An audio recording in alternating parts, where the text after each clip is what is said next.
Razi, I think you're still on. You need to switch off your camera.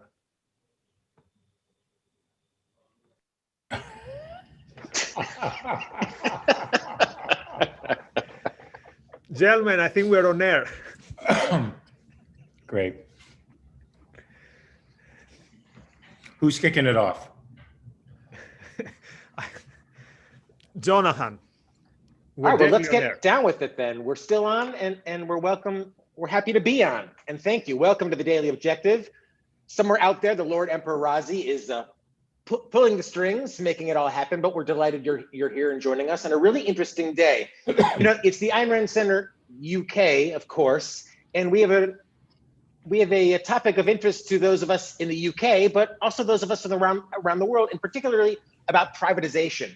So, Nikos, I'm going to toss it to you. I'm going to fix my audio and toss it to you and let you intro really what the topic at hand is here. Okay. So, the news of the day in the UK is that basically the government is putting an end to the, quote, experiment of privatization of the railroads, and the railroads are returning to national control. So, and notice we're talking about the conservative government.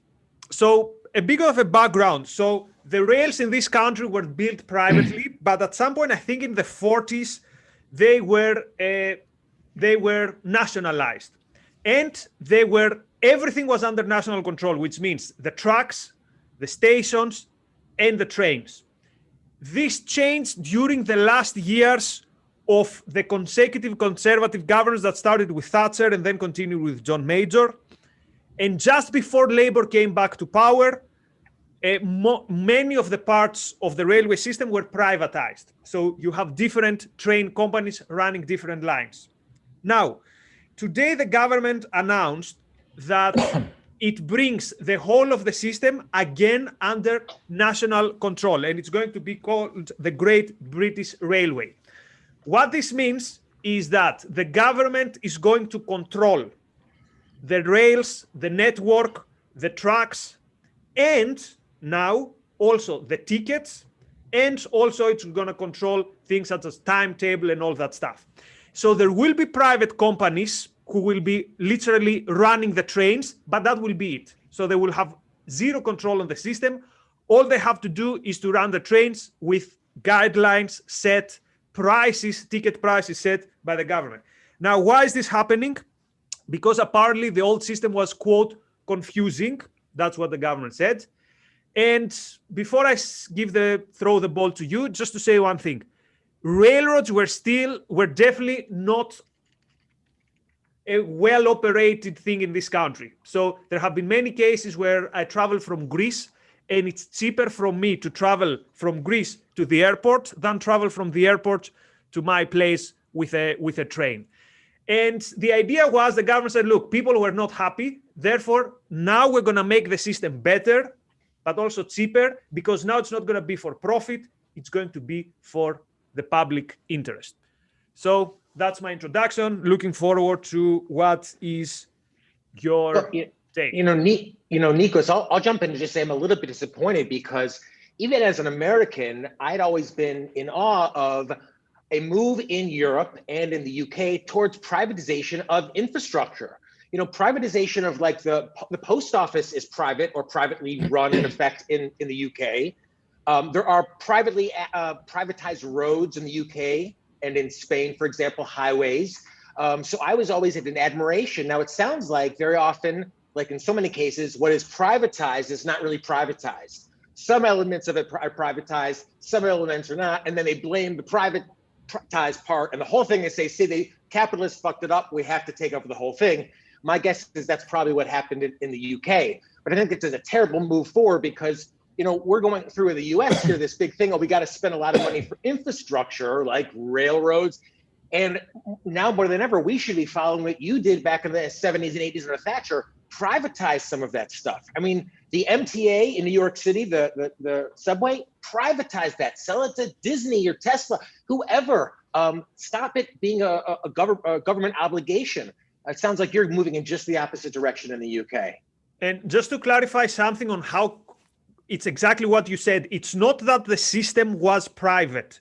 So, for example, all the tracks and all the stations belong to an organization called Network Rail.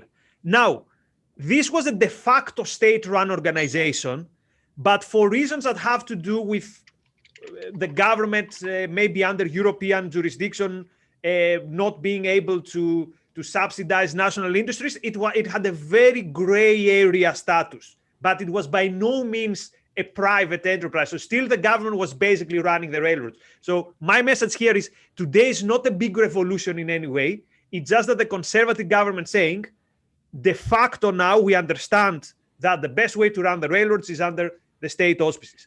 But let me play a bit devil's advocate here. So let me throw this question to Mark. So Mark, look, isn't it better if railroads are not run for profit? Because then any money that comes to the railroads, it goes back to the networks, and we have cheaper tickets.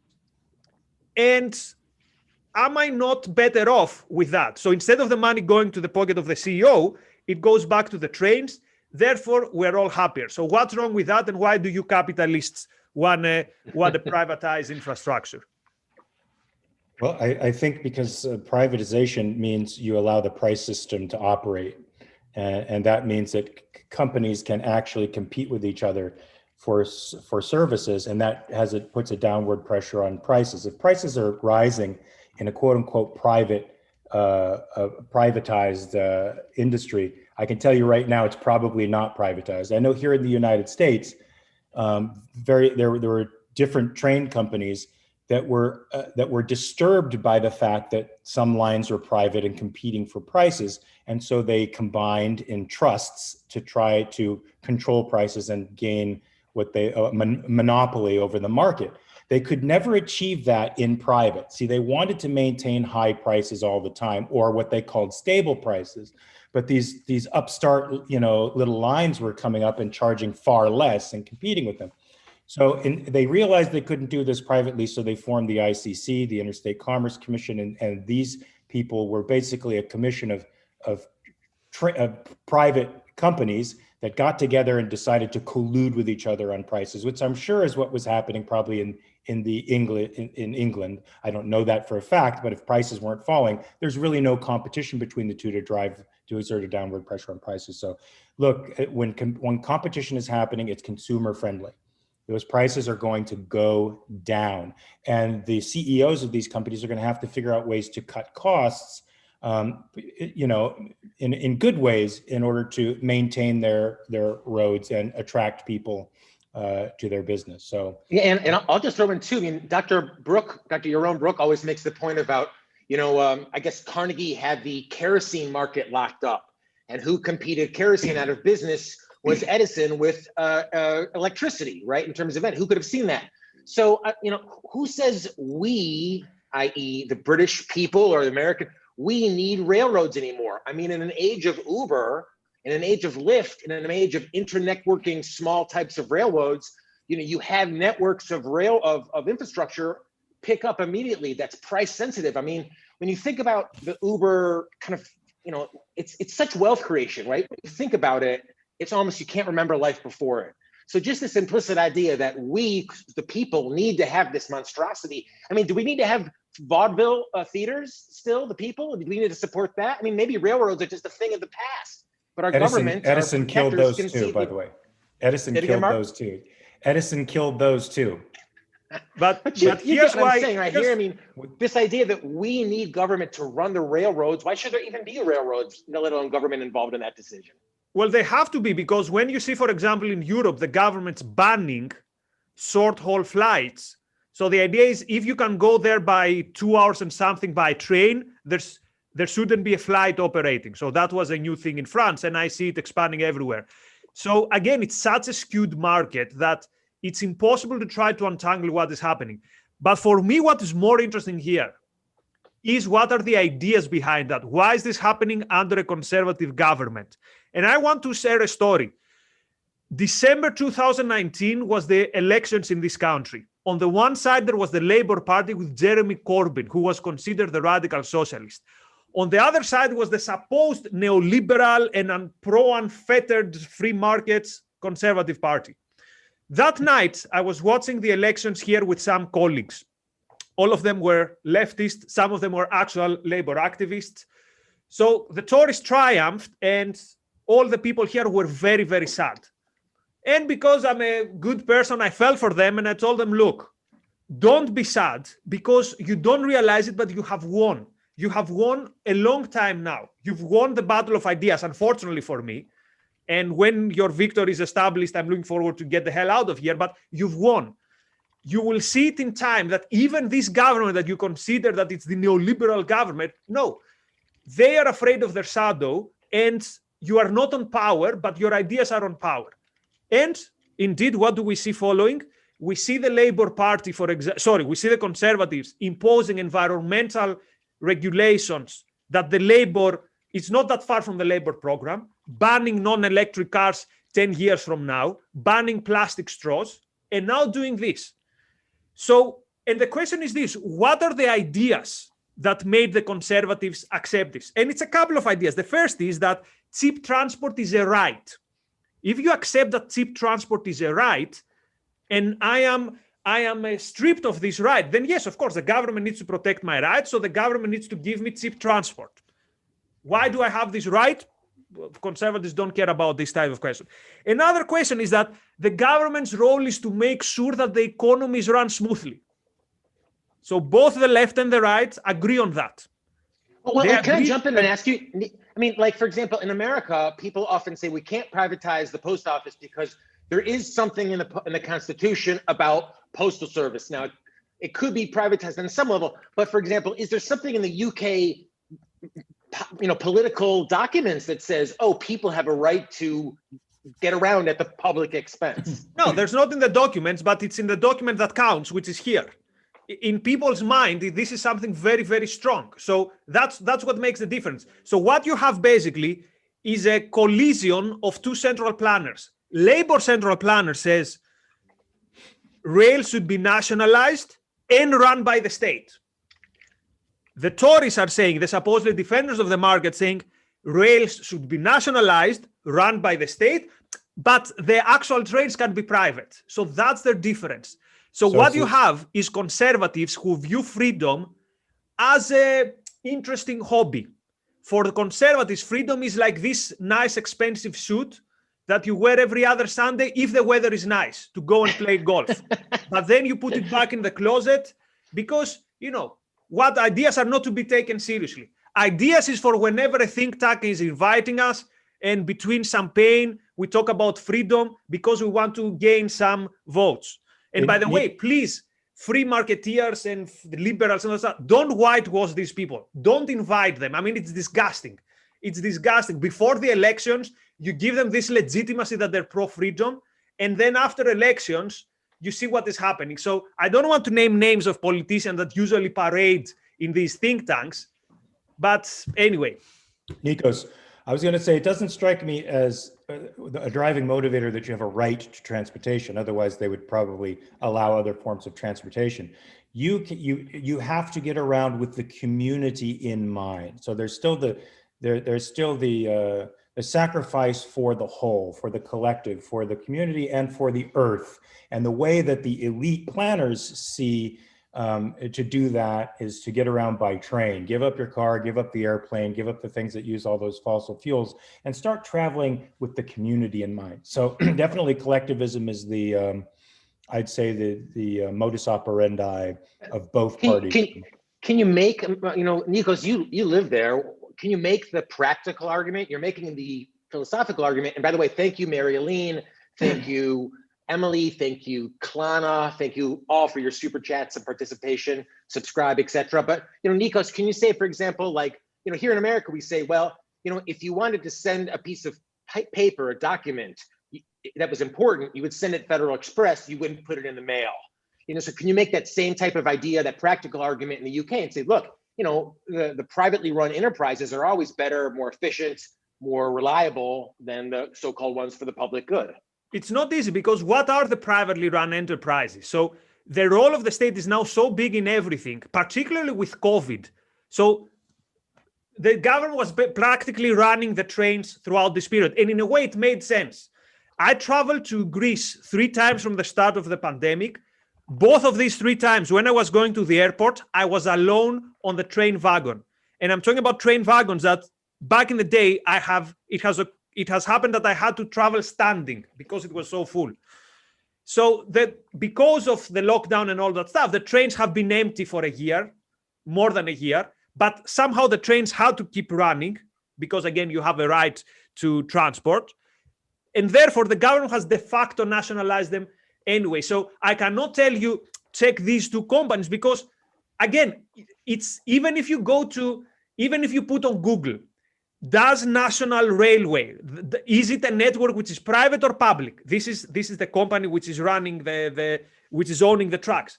Even Google cannot give you an answer. You have to go through cases of litigation. It's so unclear that you understand immediately now that no, this is a state run. And again, the government they didn't want to present it. They didn't want to present it that way. So you can make this example in many other cases, but not particularly in public transport, because you cannot have this example. You cannot even have airplanes compared with trains, because the price of the ticket is so artificially boosted by green taxes, carbon taxes, and all that stuff, that, for example, you don't know, could it be that you could travel from Manchester to London cheaper and definitely faster with the airplane rather than from the train? We're never going to find out because it's so skewed. It's so skewed by all the ways that the government intervenes. And by the way, we're all losing because of that. They're not making our life easier or cheaper. And Mark mentioned altruism. Who's going to pay for this? Is it that the tickets are going to magically become cheaper? No, someone's going to subsidize them, as it's happening already. And who is going to subsidize it? Whoever is going to subsidize it, the message is shut up and take it because it's your duty. And I want to say, making a practical case, aside from the fact that it's impossible to do because private companies are embedded with government so much that it's really difficult to extract the private from the public and to tell what's what and to make a pure case for the free market. Oh my God, I just lost what I was going to say. You have the additional problem, there we go, that the conservatives have been making practical arguments from their inception, and the practical arguments fall short because the left is making moral arguments. And so Rand was able to pinpoint that in the 50s and 60s. She was able to understand that the defense of free markets has to come from the moral sphere. It can't come from the practical sphere because the case has already been made.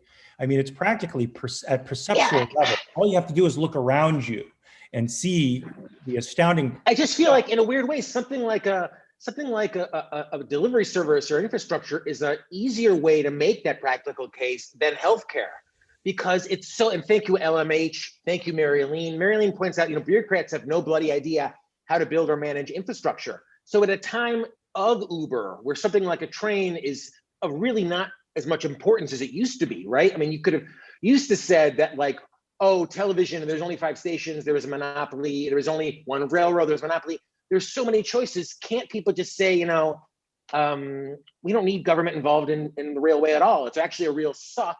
And instead of investing billions, give everyone a $5,000 rail credit and let them use that, let them spend that. I mean, there's no innovative thinking. Especially Nikos, as you described, when you're riding a train and you're the only person on it. Imagine all of the resources that are being diverted to you, to just your transportation, as opposed to other places that it would naturally flow to, because there's no market for the train at that moment.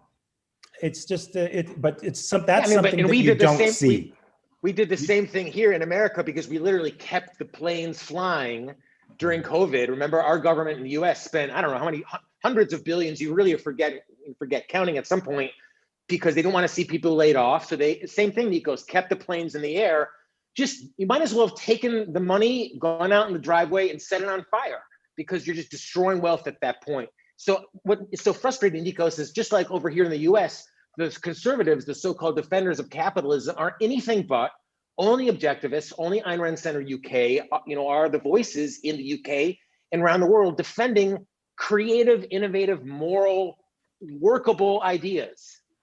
Yeah, again, I don't want to be bitter. I took I took a look at Twitter at the biggest liberal think tanks today in the UK. Didn't see much about it. Just some comments that said, well, the system is not going to be perfect again. But so that's the level of resistance to this. One last thing.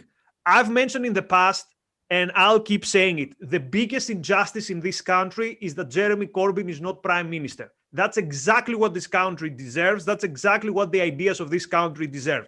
Let me give you one more clue for that. One of the ministers today said something like, it's confusing that there are these different companies, and when there's a delay, you don't know who to. This is confusing for the people. I mean, how infantilizing. It reminds me what Bernie Sanders says is, who wants to go to the supermarket and there are 5, 6, 7 different deodorants? That's like, what is your view of a human being? How stupid could you be to get confused that I get a ticket for this train and there was a delay? Who do I send the ticket form? You go online, you find, oh, it's to that person. So because they consider us that stupid, that's supposedly a good reason, or one of the good reasons, that was not their only reason, to say we have to nationalize it. So people, when you get Corbyn or someone worse than Corbyn, you've asked for it 100%, and you don't deserve anything better, dear Tories. And again, it's a big injustice that you won last elections, but I'm just saying, last time in the 60s and 70s, when things got bad, there was Ayn Rand and Milton Friedman to inspire some nationalization in privatization in Europe in particular. And now there's no voices for privatization at all in Europe or the US. When things get around, the answer is bigger and bigger government once again. So, and one more thing. So what's going to happen next time is the left is going to say, look, we all agree that it's better for the railways to be run by the government. So why not also aviation, which is probably already the case? Why not also education? By the way, why not also the media? There's all this fake news and stuff. By the way, why not also healthcare, which is even more important than transportation? By the way, why not also energy? Isn't this also very important? So basically, you've thrown your weapons, and now the road is clear for everyone who wants to say to have more controls on your life, because again, the conservatives have given them the tools happily and without even a fight.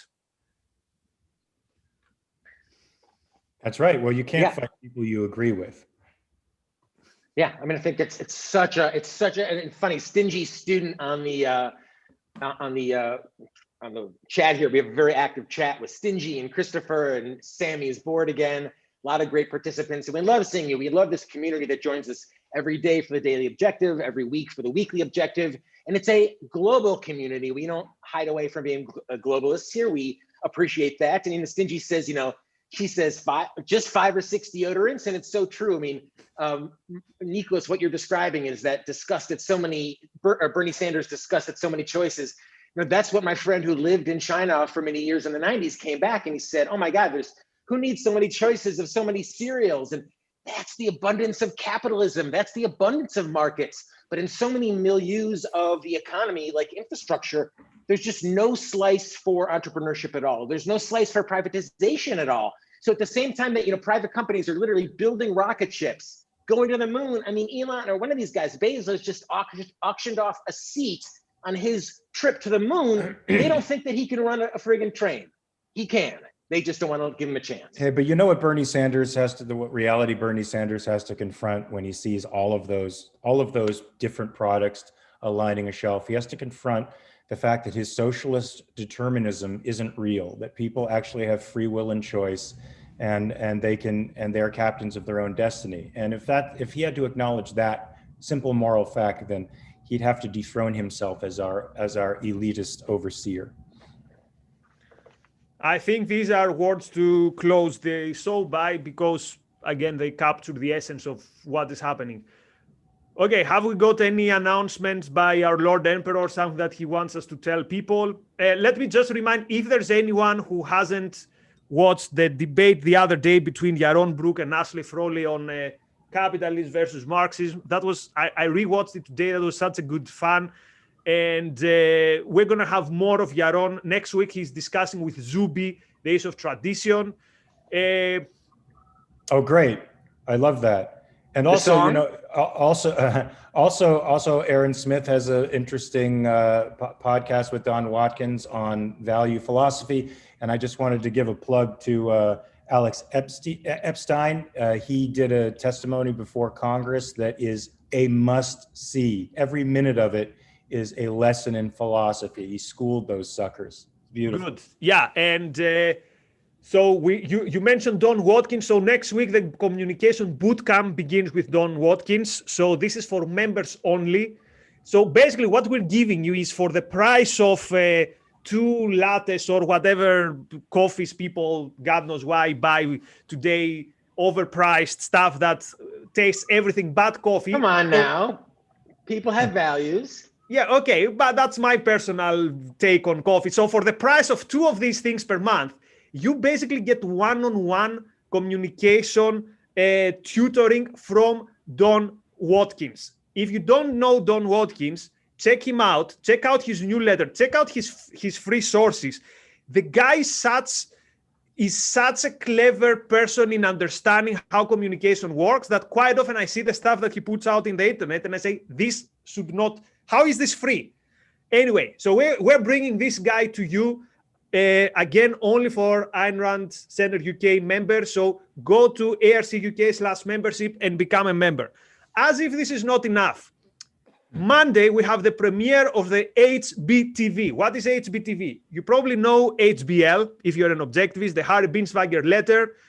So Razi thought, why is there a Harry Binswanger letter and not a Harry Binswanger TV? This is something that we need to fix. So he made it happen together with the generous support of ARI. We are bringing to you Harry Binswanger every Monday, 8 o'clock. I think it's going to be with me as as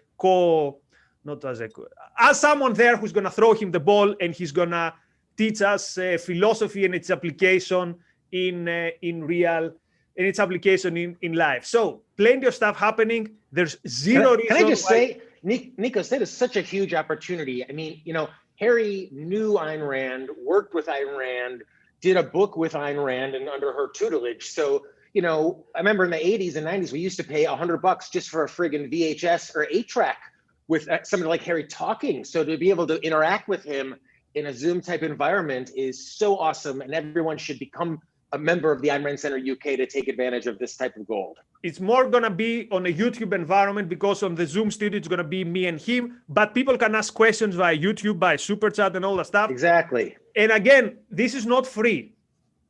All these things are not free. It's not.